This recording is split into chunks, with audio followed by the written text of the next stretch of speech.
This is the Buhawi Project. Buhawi, which stands for Building a Universal Mount for Heavy Barrel Automated Weapon Integration, is a fully automated remote weapon station armed with a 50 caliber heavy barrel machine gun designed to improve the firepower capability of the Philippine Navy. Promoting the adage, Gawang Pilipino para sa Pilipino. Buhawi is a collaborative project undertaken by the Department of Science and Technology with the Metals Industry Research and Development Center, the Department of National Defense with the Philippine Navy, and the Mechatronics and Robotics Society of the Philippines, which started through a Memorandum of Agreement signed in 2018. As the implementing agency, DOST MIRDC funded and led the first phase of the project in 2019, which included the design and development of Buhawi's mechanical system. On the other hand, the second phase was funded by the Philippine Navy, enabling the creation of the control system design, including peripherals, motors, military-grade cameras, and other requirements. In order to prove the project's functionality, reliability, and durability, a series of land-based live test fires were conducted with the Naval Sea Systems Command, together with the Naval Research and Technology Development Center. With the success of the project during the land-based tests, the next step undertaken was installing Buhawi onto one of the Navy's patrol crafts, BRP Heracleo Alano or PC-376. Together with the Naval Combat Systems Center and the crew of PC-376, the installation and debugging phase followed, along with the fabrication of the floating target to be used during the test fire.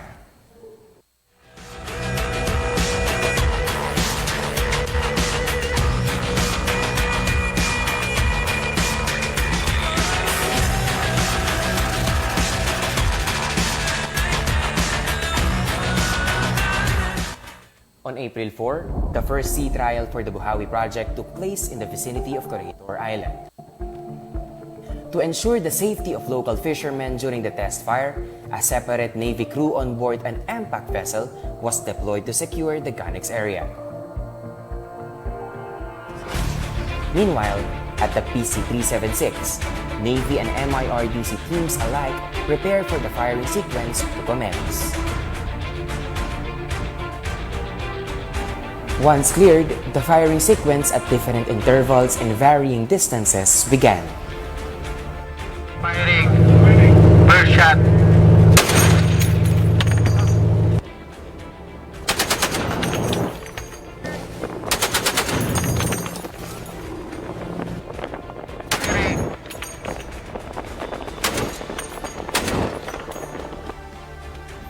Beginning at around 2 in the afternoon, the day fire sea trial ended around sunset.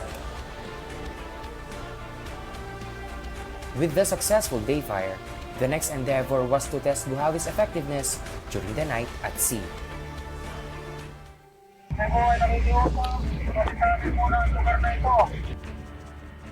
Starting at around 2 in the morning, the current sea state proved to be quite a challenge to the Buhawi. However, after a few more attempts, target was locked and shots were fired.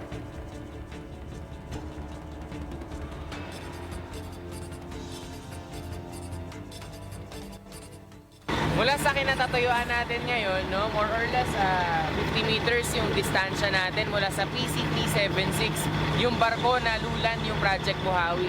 Para matingnan o masuri kung kaya ba talaga mag-operate ng Project Buhawi sa gabi sa gitna ng karagatan. In order to ensure Buhawi's full operating efficacy at night, another test fire activity was done.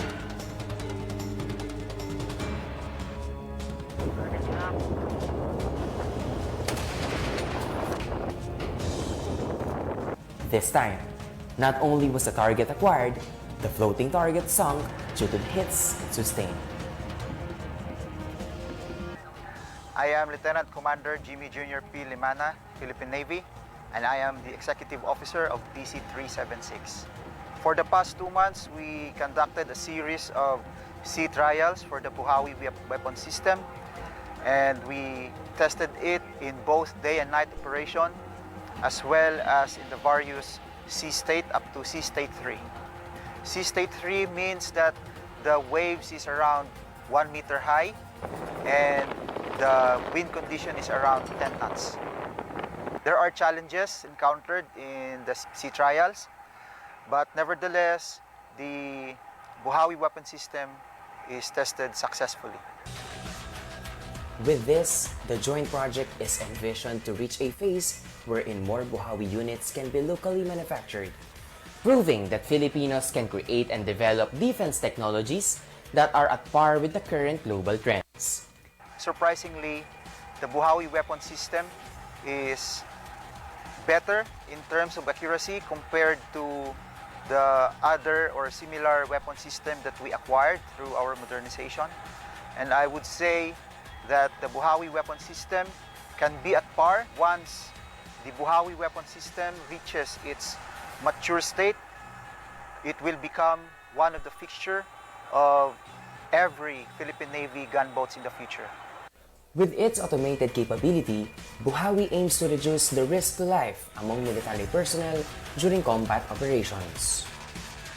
Similarly, this vision promotes the Self-Reliant Defense Posture or SRDP program of the Department of National Defense, wherein the main thrust is to become self-sufficient in manufacturing weapons, small arms, ammunition, tactical communications equipment, basic land vehicles, small sea crafts, among others. With the Buhawi project trial's success, technology transfer is set to take place accordingly. As the Philippine Navy embarks on another year to perform its mandate to achieve maritime security, the Buhawi project is but a clear manifestation of the organization's intent to optimize its resources. Partaking in a collaboration with both public and private sectors, on the other hand, is an indication that the Navy welcomes the application of a whole-of-nation approach to fulfilling its mandate.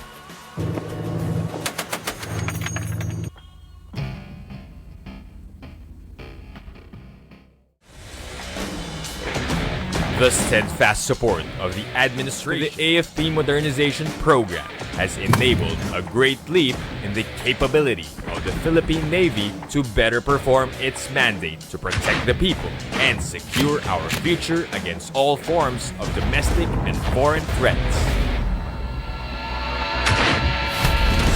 The Navy's transformation journey has continued to make great strides during PRRD's incumbency through the following big-ticket acquisitions that keep the Navy at pace with its vision.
I thank the Commander-in-Chief, President Rodrigo Roa Duterte, for entrusting me the responsibility to lead the Philippine Navy at its 39th Flag Officer Command.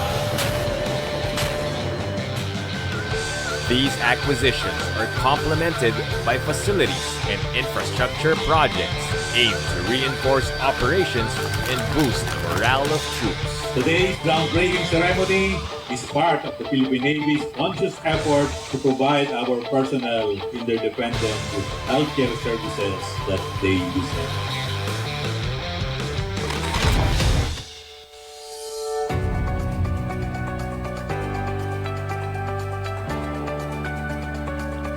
The Philippine Navy expresses our profound appreciation to the support of the Filipino people. With this, we reaffirm our commitment to fulfilling our mandate in maritime security and territorial defense as we continue to transform toward becoming modern and multi-capable Navy responsive to our maritime nation's defense and development. Long live the Philippine Navy of the Republic of the Philippines.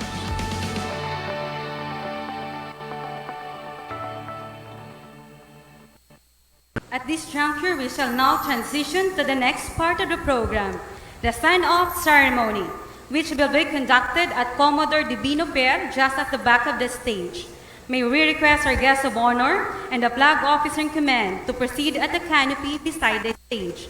The commander and deputy commander of the Philippine Fleet will assist as we will be sending off the newly refurbished and upgraded boats of the Philippine Navy, BRP Heracleo Alano PC-376 and Port Boat Attack Division to their respective missions.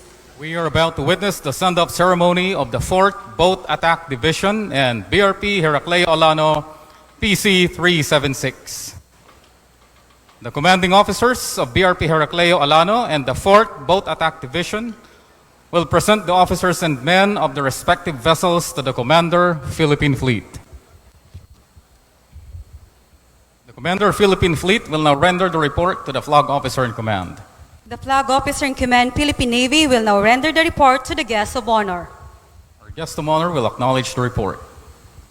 The Flag Officer in Command, Philippine Navy, will now accompany our guest of honor for a ceremonial peace bump to the commanding officers of vessel bidding farewell.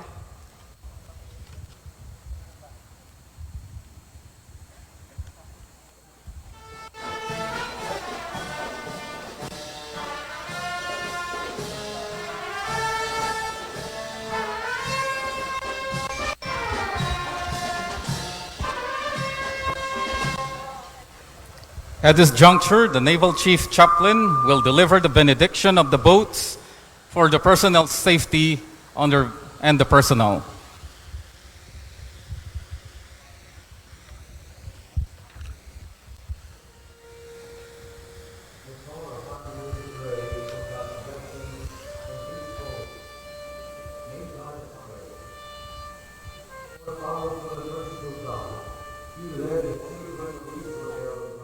Render the readiness of the vessels to depart.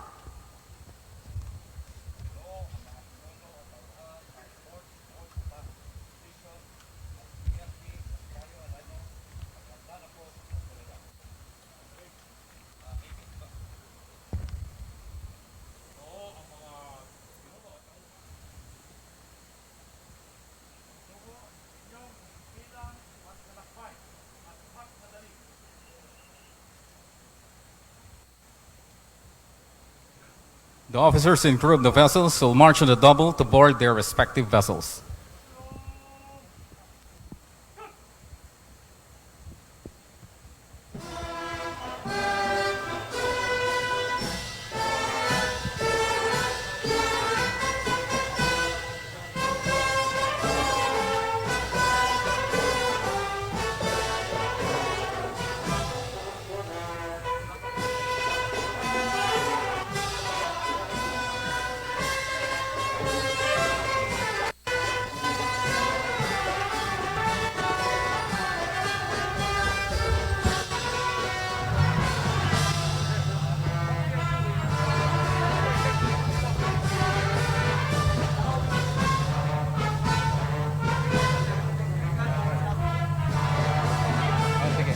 The boats will now pull out from the Commodore Divino Pier when all the crew and personnel have embarked the boats.